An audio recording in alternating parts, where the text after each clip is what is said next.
Tous. Madame Schiappa, les Français aiment se plaindre, dites-vous. La pédocriminalité ne cesse de progresser en France. Le 12e rapport au gouvernement et au Parlement de l'Observatoire de la protection de l'enfance publie les données de la pédocriminalité. En 2016, qui ne sont plus mises à jour sur le site Carto-Crime depuis mai 2016. 3 ans déjà, Madame Schiappa. Depuis mai 2016, et à partir de 2011, je vais vous donner l'évolution des chiffres. 13 500 crimes sexuels. Moi, je dis crimes sexuels parce que entendre abus sexuels, ça voudrait dire qu'on ignore le viol. Alors moi, la novlangue, j'essaye de l'éviter au maximum. 13 500 en 2011, 2012, 16 000, 2014, 18 000, 2016, 20 000. Nous sommes en 2019. Combien, Madame Schiappa? Et je vous parle des actes, pas de ceux qui n'ont pas déposé plainte. Madame Schiappa, les Français aiment se plaindre. Monsieur François Molins se prononce pour une majorité sexuelle désormais à 13 ans, ancien procureur de Paris. Les chiffres lui auraient-ils échappé? Alors qu'il est devenu procureur général près la Cour des comptes, près la Cour cassation. Madame Schiappa, les Français aiment se plaindre quand les scandales des placements abusifs ne cessent d'augmenter et que les associations réclament la suppression de l'ASE, dont les scandales pédophiles n'en finissent plus, même dans leur rang. La France est le pays qui place le plus d'enfants, avec 8 millions d'euros investis chaque année. L'ASE est le bras armé des départements qui touchent 50 000 euros par enfant placé. Madame Schiappa, les Français aiment se plaindre. Quand 9 millions de nos compatriotes vivent avec moins de 1 000 euros par mois, que nos retraités en sont réduits à chercher leur nourriture dans les poubelles, qu'on leur interdit dans certaines villes, que les familles vivent dans la rue et que parfois les gens qui travaillent dorment dans leur voiture. Madame Schiappa, les Français aiment se plaindre alors que des milliers d'affaires politico-financières ont eu leur temps de façon récurrente, sans condamnation, visant sans doute à leur enrichissement personnel, eux les élus de la République. Madame Schiappa, les Français aiment se plaindre des milliers d'enfants en danger sous le coup des 11 vaccins que tous les pays ont déjà dénoncés. Médecins, vaccinologues, parents, associations.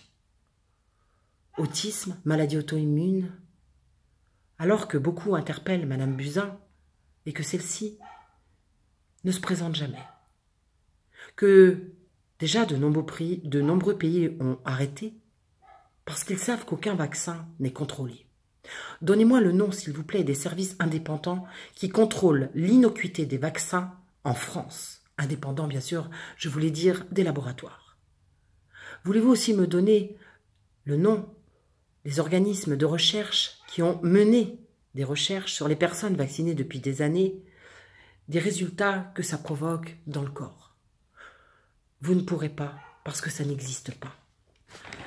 Madame Schiappa, les Français aiment se plaindre, alors que les députés se sont votés en 2018 une exemption de CSG sur leur indemnité représentative.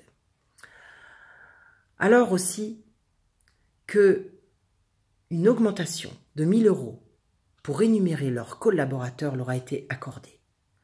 Alors que les retraités eux-mêmes ont subi une augmentation de leur propre CSG. Est-ce pour compenser la CSG que vous vous êtes offert? Alors que les maires des villes, de plus de 100 000 habitants, se sont vus augmenter leur salaire de 40% fin 2018. Est-ce le prix du silence? Sachant que le Sénat est voté par les maires, les conseillers régionaux, municipaux, députés. Les parlementaires, eux, viennent de voter très récemment, c'est-à-dire depuis les Gilets jaunes, un amendement permettant de faire passer une déduction fiscale sur leur indemnité qui passe désormais de 660 euros à 1 500 euros par mois. Pour tous les maires confondus. Ça aide pour obtenir l'adhésion de personnes censées représenter les vertus de la République. Madame Schiappa, les Français aiment se plaindre, vraiment. Ou êtes-vous dans le déni que ceux qui sont dans la rue produisent votre salaire et ceux de chacun des élus que vous êtes venus défendre?